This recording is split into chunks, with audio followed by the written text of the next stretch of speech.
Continue कर रहे होगे। तो इस वीडियो में मैं आपको बताऊंगा कि किस तरह एक रूल के पीछे जो है वो मल्टीपल कंसेप्ट छुपे होते हैं। अगर जिसने भी उन मल्टीपल कंसेप्ट को जान लिया तो बहुत सारे एरर्स को ऐसे सोल्व कर सकता है और इंग्लिश ग्रामर में मास्टरी कर सकता है।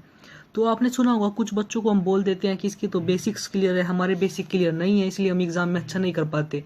तो आज मैं आपको बताऊंगा ये बेसिक होते क्या है, उनको क्लियर कैसे किया जा सकता है। तो आप इस वीडियो को पूरा देखना, आपका नॉलेज बहुत ज़्यादा बूस्ट होने वाला है। इस वीडियो को देखने के बाद आपको सब समझ में आ जाएगा कि आपको किस तरह इंग्लिश ग्रामर को पकड़ना है। तो सबसे पहले मैं आपको बता दूं, इस वीडियो को कंप्लीट करने के लिए हमें 3 स्टेप जो है वो कंप्लीट करने होंगे। हर एक स्टेप में मैं आपको बताऊंगा किस तरह के क्वेश्चन एग्जाम में आएंगे और किस तरह से आपको उनको पकड़ना है, और जो कंक्लूजन बाद में आएगा वो आपको हैरान कर देगा गाइज। तो प्लीज़ इस वीडियो को पूरा देखना। तो सबसे पहले मैं आपको कुछ बेसिक्स बता देता हूँ, क्योंकि यार सभी लोग तो कोचिंग नहीं ले पाते, शायद कुछ लोगों को बेसिक भी ना पता हो, शायद 99 को पता हो, 1% को ना पता हो। तो ये मेरी ड्यूटी है कि मैं उनको भी बताऊँ। तो देखिए यहाँ पर कुछ लिखा है, Ram is a good boy. Ram एक अच्छा लड़का है। तो अब देखिए, अगर मैं यहाँ से गुड हटा दूँ तो क्या बनेगा, Ram is a boy. Ram एक लड़का है, बिल्कुल सही यार, लड़का है। तो बॉय यहाँ पे क्या हो गया, हमारा नाउन हो गया यार। सिंपल सी बात है, बॉय होता है common noun, Ram is a boy. अब उस नाउन की क्वालिटी कैसी है, वो अच्छा लड़का है कि बुरा लड़का है, अच्छा है। अगर बैड बॉय होता तो उसकी क्वालिटी गुड है, तो भी टाल है तो उसकी क्वालिटी, शॉर्ट है उसकी क्वालिटी। तो अगर नाउन और प्रोनाउन की क्वालिटी जो बताता है उसको एडजेक्टिव तो बोला जाता है ना। तो ये हमारा क्या हो गया, गुड हमारा एक एडजेक्टिव हो गया। तो आई होप आपको समझ में आ गया होगा। अब नेक्स्ट पे चलते हैं। Ram is a very good boy. Boy हमारा नाउन हो गया। अब ये नाउन कैसा है, मतलब ये बॉय कैसा है भाई, अच्छा बॉय है। तो इसकी क्वालिटी एक एडजेक्टिव ने बता दी। अब इस एडजेक्टिव की भी क्वालिटी कौन बता सकता है, मतलब अच्छा तो है बहुत अच्छा है। तो एक तो अच्छा होता है, एक बहुत ज़्यादा अच्छा होता है। तो उसकी जो क्वालिटी बताता है वो एक एडवर्ब बता सकता है। तो आई होप आपको एडजेक्टिव, एडवर्ब और नाउन में कन्फ्यूजन नहीं होगा। तो मैंने बेसिक आपको बता दिया है। तो चलिए हम अपने फर्स्ट लेवल की तरफ मूव करते हैं। ये जो हमारा फर्स्ट लेवल पे मैं आता हूँ तो आपको दिख रहा होगा यहाँ पे लिखा हुआ है इंडिया और इंडियन। अब आपने बहुत बार सुना होगा यार इंडिया और इंडियन, पर आपको पता है इंडिया क्या है और इंडियन क्या है। इंडिया एक नाउन है और इंडियन एक एडजेक्टिव है। मैंने आपको बताया नाउन एडजेक्टिव होता क्या, इसलिए मैंने आपको बताया था। तो चलिए इसे कुछ एप्लीकेशन भी करते हैं। मैंने लिखा है India is a great country. India, यहाँ पर इंडिया की बात बताई जा रही है, तो इंडिया हमारा क्या हो गया, नाउन, क्योंकि जिसकी बात करी जाए वो नाउन होता है। कैसी कंट्री है, मतलब इंडिया एक कंट्री है। मान लीजिए मैंने ग्रेट हटा दिया तो सेंटेंस अभी पूरा है, इंडिया इज ए कंट्री। तो ये भी हमारा कॉमन नाउन हो गया। अब इसकी क्वालिटी क्या बता रहा है भाई, ग्रेट कंट्री है, तो ये हमारा एक एडजेक्टिव हो गया। तो आप इस तरह से आप अपने बेसिक क्लियर कर सकते हो, एडजेक्टिव हो गया ये। तो इंडिया में आपको समझ में आ गया होगा इंडिया क्या है और किस तरह से आपको इसको अप्रोच करना है इंडिया और इंडियन में। तो जो आप नेक्स्ट आप पढ़िए, इसमें नेक्स्ट क्या लिखा हुआ है, यहाँ पे नेक्स्ट लिखा हुआ है ही लाइक्स एन इंडियन गर्ल। अब देखिए ही लाइक्स, मान लीजिए मैंने यहाँ पे इंडियन हटा दिया, ही लाइक्स एन गर्ल, ये गर्ल आ जाएगा क्योंकि एन यहाँ पे इंडियन ऐसे सेंस बनी है तो हमने आर्टिकल का एन का प्रयोग किया है। तो ये गर्ल हमारा कॉमन नाउन। ये गर्ल गर्ल है क्या, ये चाइनीज़ है, इंडियन है, शॉर्ट है, टाल है, गुड है, बैड है। तो इसकी क्वालिटी कौन बता रहा है, इंडियन। तो अगर मैं यहाँ पे ये लिख दूँ he likes an India girl, वह इंडिया की लड़की को पसंद करता है, इंडियाज गर्ल हो सकता है, इंडिया गर्ल तो नहीं हो सकता ना। इंडिया नाउन है और नाउन नाउन कैसे लिख दिया हमने, डबल नाउन, यहाँ पे गलत हो जाएगा। इस नाउन की क्वालिटी तो एडजेक्टिव बताया इनका ना। तो इंडिया और इंडियन में आपको यहाँ पे कन्फ्यूजन दूर हो गया होगा।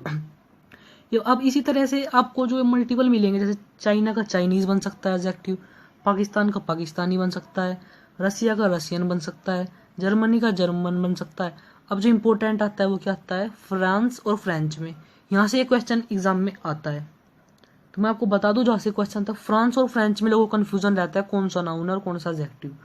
तो फ्रांस हमारा नाउन है और फ्रेंच हमारा एडजेक्टिव। अब ये याद रखिए ना, फ्रांस तो आपने सुना होगा ना, हिंदी में भी फ्रांस पढ़ते हो गया। तो कंट्री का नाम फ्रेंच दिख जाए, ई फ्रेंच, तो हमारा जो है एडजेक्टिव। अब देखिए यहाँ से मैंने कुछ एग्जाम्पल लिए हैं। China is a big country, China की बात बताई जा रही है, नाउन हो गया। कंट्री है वो एक नाउन, कैसी कंट्री है, बिग, एडजेक्टिव। समझ में आया। अब नेक्स्ट देखिए, मोस्ट इंपोर्टेंट मैंने यहाँ पे लिखा है the France wine is available hair.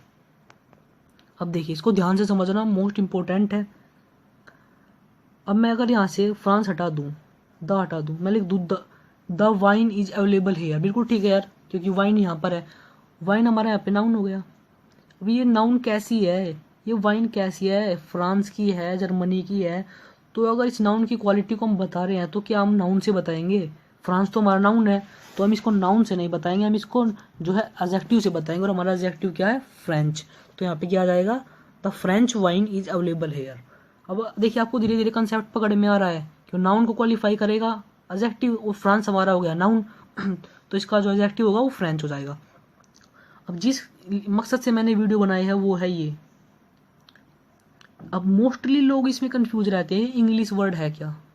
ये वो इंग्लिश नहीं है जो हम पढ़ा रहा हूँ मैं आपको, ये अलग इंग्लिश है। जो इंग्लैंड है ना, इंग्लैंड का जो एडजेक्टिव होता है ना, उसको इंग्लिश बोला जाता है। आप इसको रट लीजिए। देखिए इस पर अगर मैं 1 स्टार लगाऊंगा ना, तो इस पर मैं 2 स्टार लगा रहा हूँ। मीन्स अगर आप यहाँ तक हमारा जो है फर्स्ट लेवल कंप्लीट हो चुका है। अगर आपको यहाँ तक समझ में नहीं आया तो आप वीडियो को एक बार और देख लीजिए क्योंकि आगे फिर आपको नेक्स्ट लेवल समझ नहीं आएगा, तो एक बार बैक करके देख लेना। तो चलिए हम नेक्स्ट लेवल पर अपने मूव करते हैं। अब आप देखिए नेक्स्ट लेवल मैंने लिखा है एडजेक्टिव।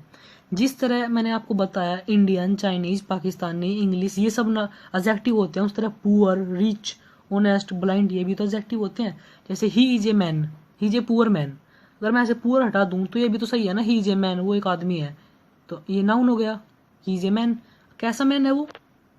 पुअर है, मतलब उसकी क्वालिटी है, पुअर है, रिच है, ऑनेस्ट है, तो नाउन की क्वालिटी किसने बता दी? एडजेक्टिव ने बता दी। बिल्कुल सिंपल है, नाउन की क्वालिटी बता दी एडजेक्टिव ने, पूरा हमारा एडजेक्टिव हो गया। अब आप देखिए इस रूल से भी हमारे जो ये जो मैंने रूल लिखा है ना, इससे आपको क्वेश्चन मिलते हैं। ये 4 पार्ट में आपको इससे क्वेश्चन मिलेंगे।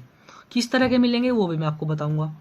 अब आप ये रूल पढ़िए, अगर हमने द के साथ एडजेक्टिव लगा दिया तो वो प्लूरल कॉमन नाउन बन जाता है। मान लीजिए अगर मैंने द पुअर लिख दिया, पुअर हमारा मैंने बताया एडजेक्टिव है, द पुअर का मतलब होता है ऑल पुअर पीपल, जितने भी इस वर्ल्ड में पुअर है ना, सारे के सारे पुअर आ गए भाई।